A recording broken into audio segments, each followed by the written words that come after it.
Te- Sí, Buenas tardes. Me encuentro en el Consejo de Ciencia, Tecnología e Innovación de Hidalgo. Es un honor para mí presentar a la doctora Rosa Yáñez Rosales, profesora investigadora del Departamento de Estudios Mesoamericanos y Mexicanos de la Universidad de Guadalajara. Ella es doctora en antropología por la UNAM, ha destacado por su investigación en la lengua náhuatl y la diversidad lingüística mesoamericana. En el 2019 recibió el premio Tenamaztle por su trayectoria académica. Su conferencia titulada El náhuatl occidental a través de documentos coloniales nos llevará a explorar esta variante lingüística actualmente recordada en algunas comunidades del sur de Jalisco a través de documentos coloniales preservados en el repositorio digital tlatoctl.mx.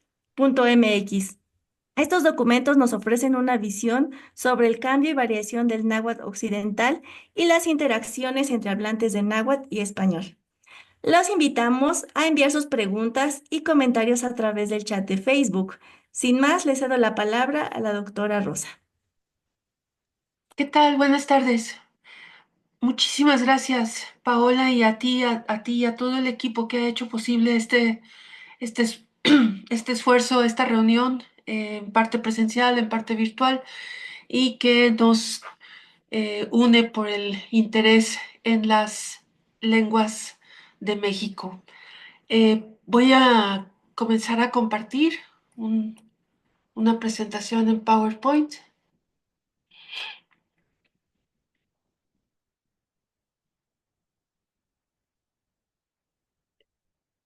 ¿Se puede ver? Sí, doctora. Excelente. Bien, pues este es el título de mi presentación, el náhuatl occidental a través de los documentos coloniales. Bien, pues el náhuatl occidental es una entre varias variantes de náhuatl de, de México y de Centroamérica. De acuerdo con el INALI, son más de 30 variantes de la lengua náhuatl y bueno, pues el náhuatl de acá eh, lo podemos, de acuerdo con lo que las investigaciones nos permiten identificar, serían por lo menos dos variantes que se pueden identificar en la época colonial. Una más norteña, entendiendo por norte de Guadalajara o Tlajomulco, hacia el norte, hacia Nayarit y parte de Durango, y de Tlajomulco hacia el sur, que abarca tanto Jalisco, Colima como parte de Michoacán. Entonces, bueno, ese es el náhuatl occidental. Bueno, ¿qué sucede en el siglo XVI? Pues el náhuatl sí es una lengua de la región, pero no es la única. En los primeros reportes, en los más tempranos, que el primero es de 1525, ya se describe una diversidad de lenguas en la región. Si bien el náhuatl la presencia del náhuatl va a permitir que los conquistadores se entiendan con nahuablantes, pues en tanto que ellos traían intérpretes. Pero había otras lenguas, ¿sí? Como el coano, sayahueco, coca, y pues creemos que también una variante de náhuatl lingua franca como segunda lengua estaba presente en algunos pueblos. Luego, en 1530 y en 1541, pero principalmente hay guerreros nahuas de Tlaxcala, Chalco, Tenochtitlan y otros pueblos que llegan al occidente como parte de las tropas de los españoles, o sea, son guerreros aliados. De ahí que tenemos contacto lingüístico, o sea, con otras lenguas, pero también contacto dialectal. Este se da en el siglo XVI. Las instituciones coloniales como la Iglesia y la Audiencia de Guadalajara, que es una institución pues, jurídica, aprovechan la presencia del náhuatl, la presencia ya prehispánica, y entonces van a a promover su uso como lengua de evangelización y de administración. Entonces vamos a tener dos artes de la lengua náhuatl junto con con confesionarios, y vemos que ya estas artes, estas obras están escritas en el náhuatl de esta región. Son un poco tardías si consideramos todo el trabajo que se había hecho en el centro de México.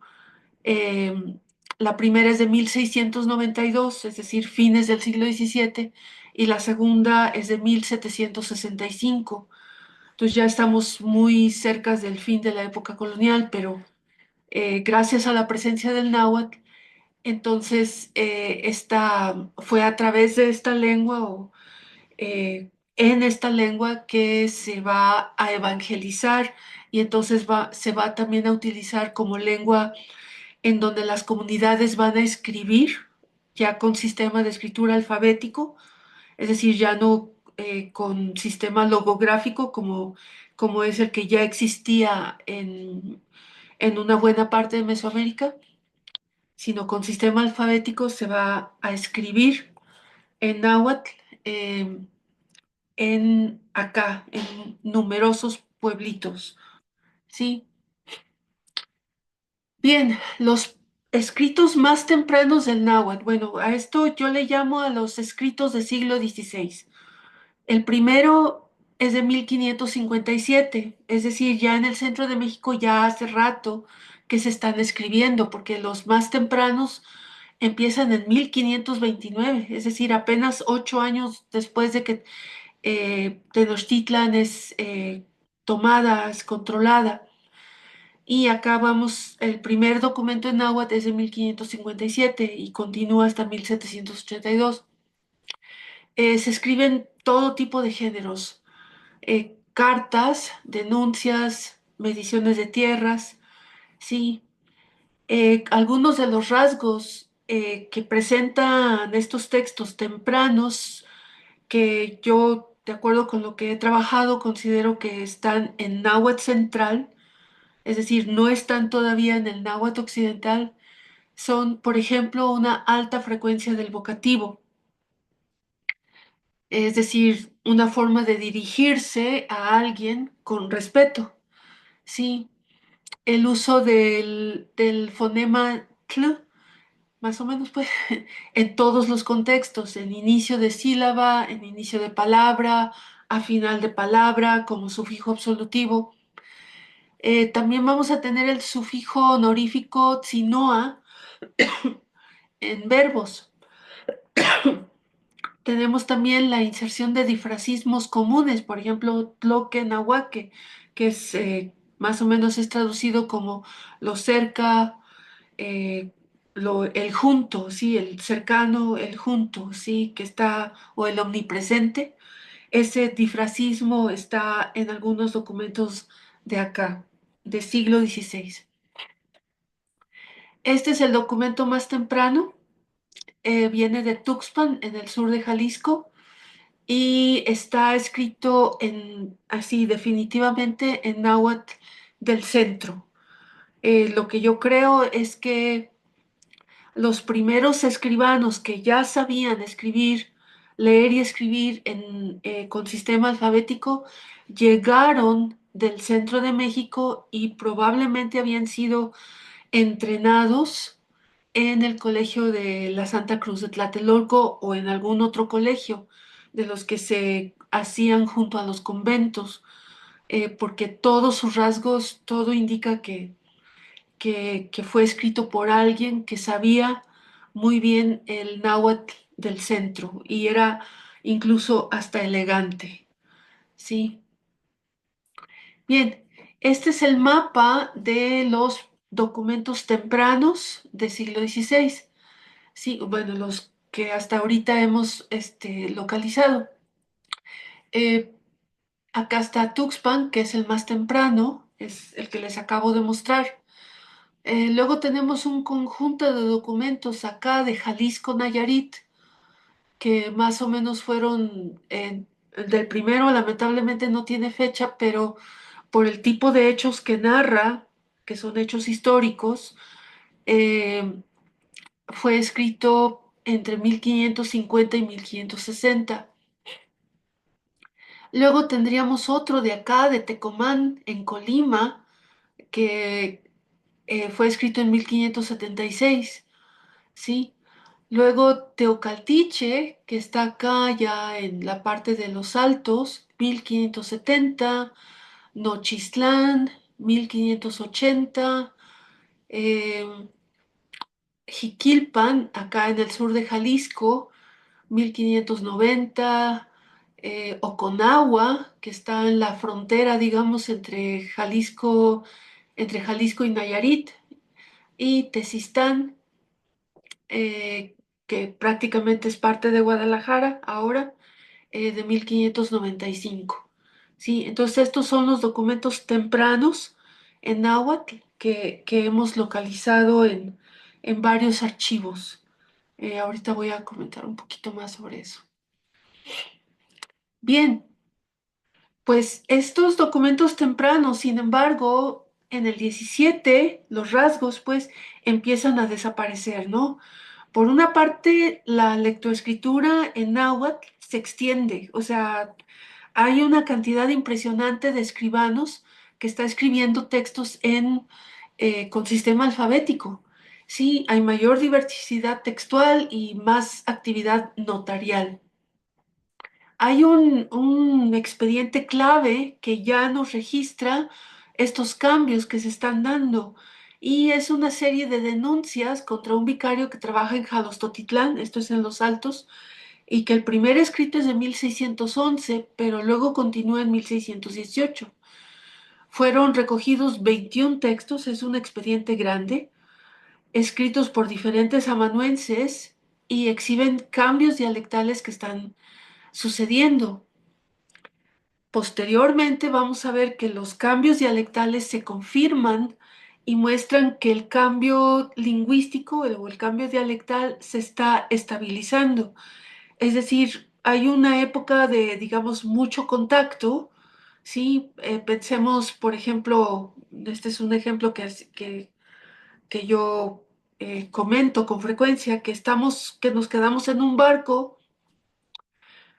mucho tiempo y en ese barco hay hablantes de español de Venezuela, de Argentina, de Uruguay, de Colombia, de Chile, de México, de Guatemala. Y entonces poco a poco empezamos a hablar de manera que nuestro español sea lo más eh, estándar, digamos, para no dar lugar a confusiones ni a malos entendidos y que la comunicación pueda fluir. ¿Sí? Entonces, cuando esa forma de hablar se estabiliza para que todo el mundo se entienda, bueno, tenemos que un cambio lingüístico sea generado y por lo tanto ya tal vez nuestros hijos, suponiendo que sigamos en el barco, van a hablar esa nueva, probablemente nueva variante de español. En el expediente de 1618 de Jalostotitlán, por primera vez tenemos aparentemente el náhuatl como segunda lengua de un escribano. Por ejemplo, registra lo que sería tech, que es nos o nosotros, pero aparece con D. Dech tolinilla, dech mamaudía, que también sería si lo consideramos náhuatl central o náhuatl occidental, sería Tech Mamautía, Tech Cocolía, To Teopishkau, ¿sí? Hay frecuente lo que se llama hipercorrección. Este sonido aparece tanto en náhuatl, pero también en los hispanismos. Por ejemplo, aparece Totlatzin en vez de Totatzin. Aparece Catlalena por Catalina.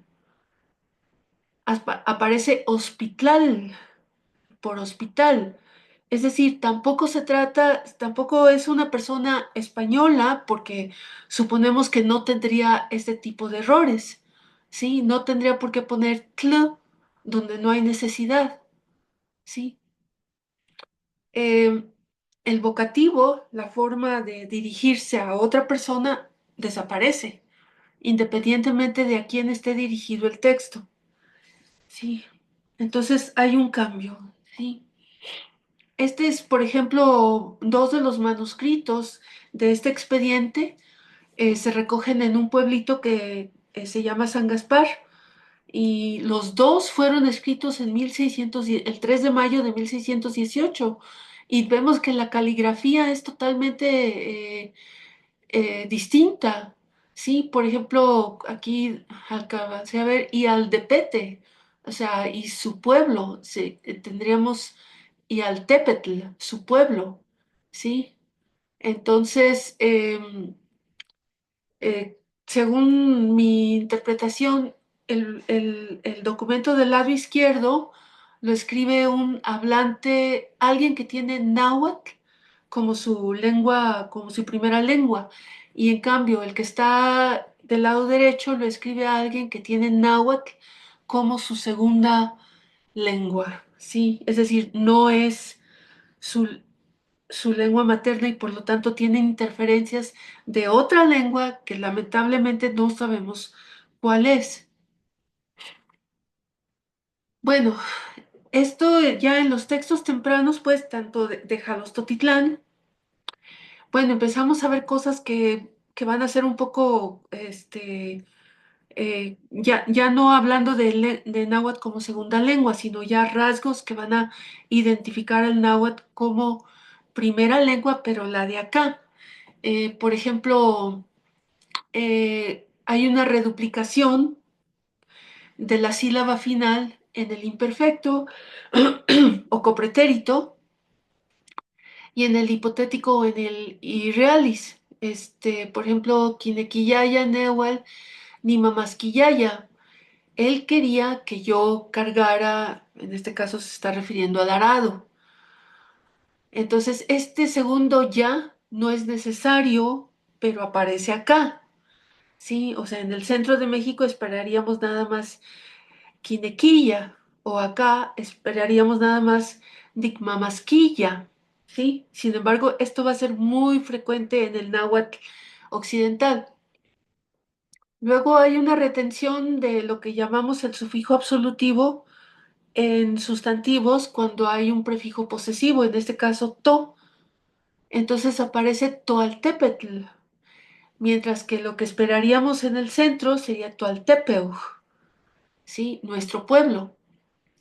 Y Cueitl sería, aparece en Jalostotitlán, mientras que lo usual sería Icue, su falda. En náhuatl occidental, la conjugación de los verbos, las personas plurales, se registra el sufijo lo en vez de quej, o más bien la pura h. Es decir, tignequilo, ese es de acá. Nosotros lo queremos. En vez de en el centro sería tignequij, tigmacalo. Nosotros lo damos. Mientras que en el centro sería tigmacaj.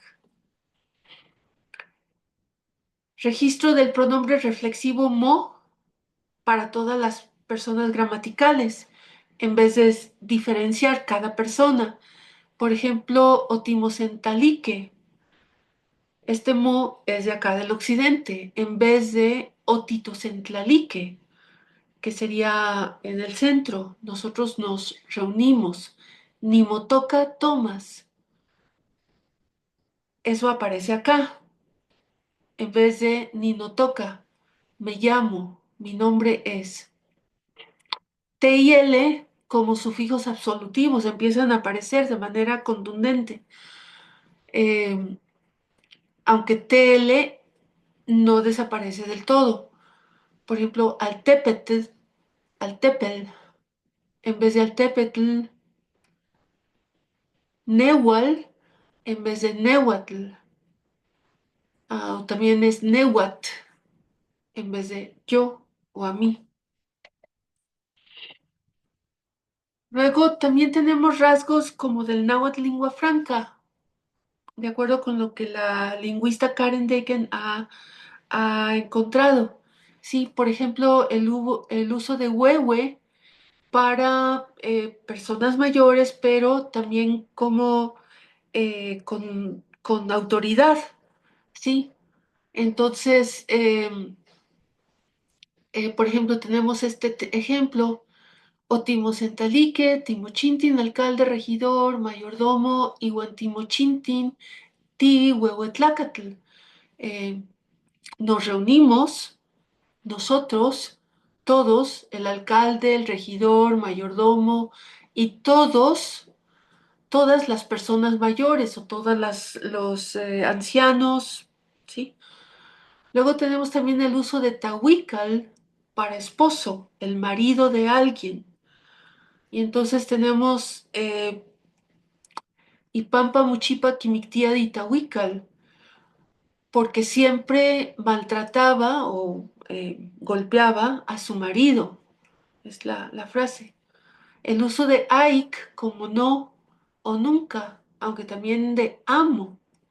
Y un ejemplo sería Iwanamo Kuali Textlazotla, Aignican, Walakichihuamisa. Y no lo querían, no lo odiaba. Eh, Nunca venía aquí a decir la misa o a hacer la misa. Bien, este es el expediente, estos son los pueblitos de donde viene el expediente de Jalostotitlán.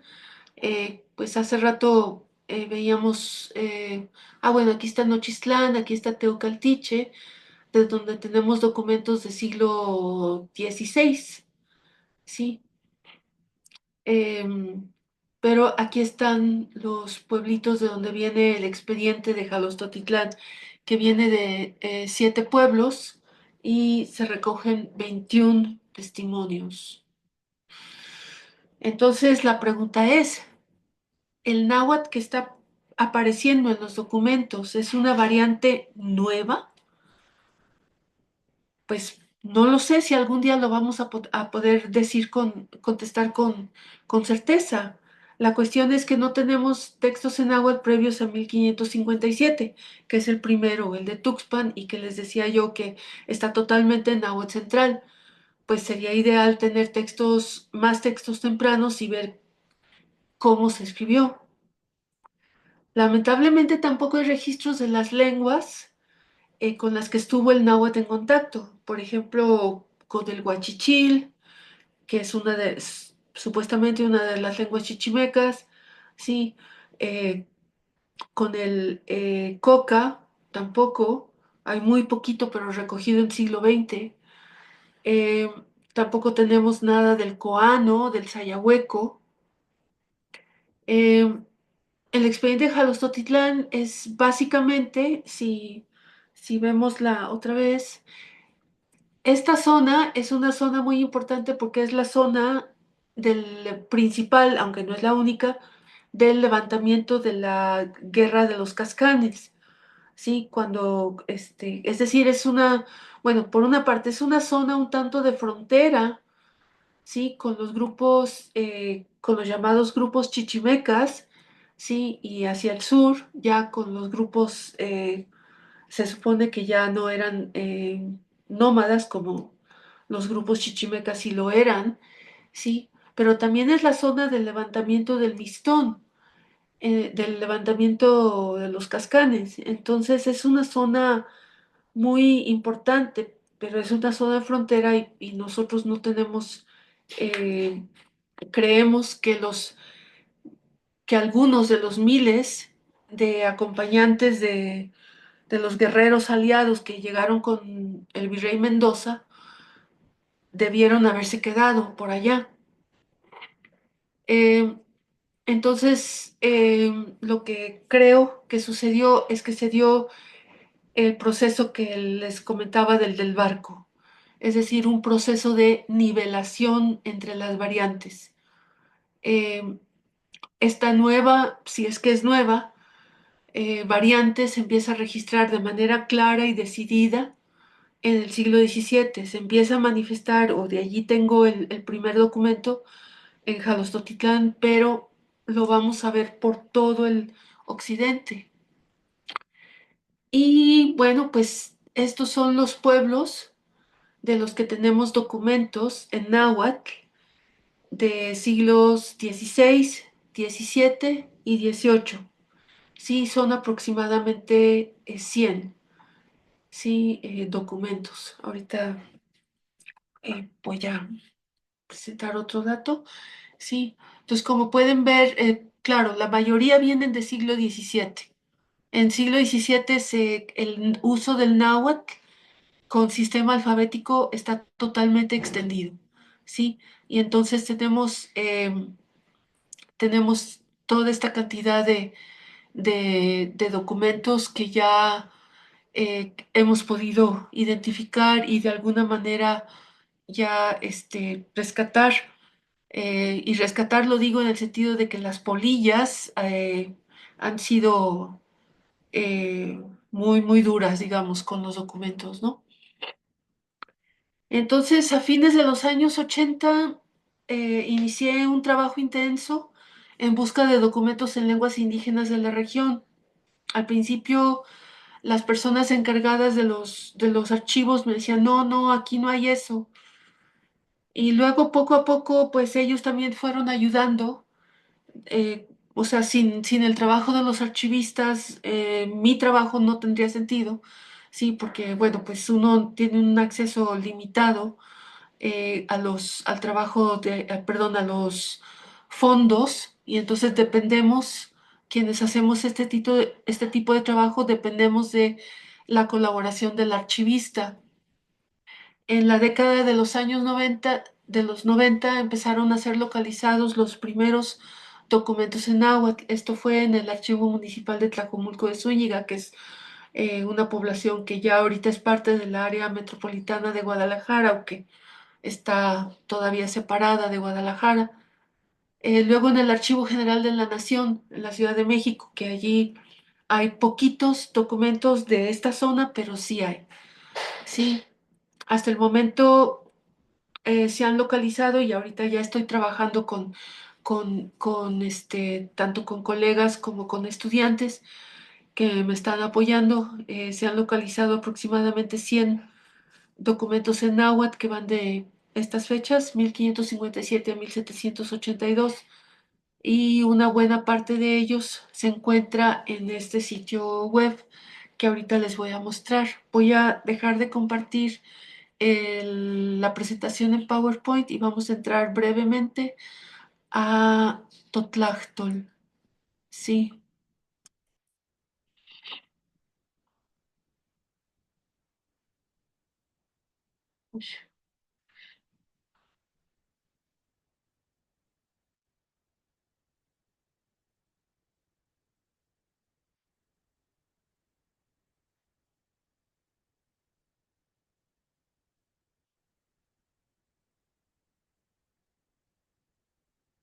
sí se ve el sitio web.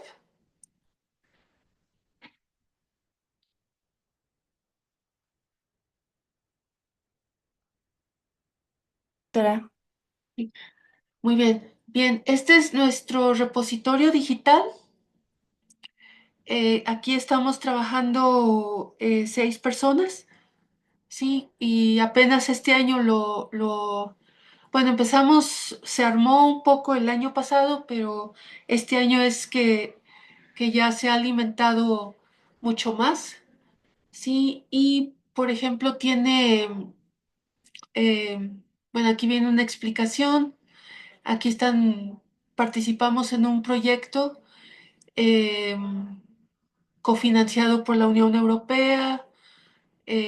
Aquí está lo del Archivo Municipal de Tlajomulco, el Archivo del Arzobispado de Guadalajara. Y bueno, vamos a entrar. Eh, en el repositorio tenemos principalmente 3 categorías, pero bueno, admite una clasificación más fina. Sí, por ejemplo, si nos vamos a testamentos, la verdad me da mucho gusto que, que ustedes sepan que hay varios testamentos de mujeres. Principalmente o sea, lo más común es encontrar testamentos dictados por hombres. Sin embargo, también tenemos testamentos dictados por mujeres, sí, y algunos están en muy malas condiciones. A ver, si no me equivoco, por ejemplo, podemos ver este y este creo que está muy deteriorado. Bueno, en este caso tenemos primero la traducción que está allí en el mismo, junto con el mismo expediente, pero esta es la parte en español, pero vean ustedes la parte náhuatl, ¿sí? Em, entonces, bueno, pareciera que le hubiera caído agua, bueno, eso parece, no lo sé, pero aquí las polillas también están haciendo su trabajo, o sea, son muy dañinas, pues con el papel, les encanta el papel. Si se fijan, este es el otro lado del documento, o sea, se ve la misma manchita, pero es un agujero, tal cual, sí. Entonces, bueno, este es un testamento em, que ya lo tenemos digitalizado y bueno, pues esperamos que esta digitalización sea para preservar em, estos testimonios, ¿no? Tenemos en algunos casos, por ejemplo, este de Agustina Sebastiana. Bueno, como yo lo había trabajado este documento en los años 90, pues afortunadamente tengo mi fotocopia, porque ya no encontramos, cuando fuimos al archivo este año, no encontramos el original, pero yo tengo mi fotocopia. Esta es la digitalización de una fotocopia. Sí, como pueden ver, esta letra es muy bonita porque incluso los documentos nos permiten ver que algunos escribanos tenían una letra, yo diría, exquisita casi, ¿no? O sea, esta N es genial, esta A también, ¿sí? Eh, entonces, pues eh, tenemos la firma del escribano Martín Amarante, dice escribano público, y acá está la traducción. También es mi fotocopia. Como pueden ver, está manchado el original, el original de donde fue tomada esta fotocopia, sí, y bueno, pues está, o sea, no todos tienen su traducción, ¿eh? No todos la tienen, sí. Bueno, y tenemos los metadatos que le dicen en el mismo repositorio, eh, dónde, en qué fecha fue dictado, en dónde, qué tipo textual es, un breve resumen, ¿sí? Ella dice que está enferma y tiene un pedacito de tierra que deja a sus queridos hijos, Juan Francisco y Antonio Bernardino.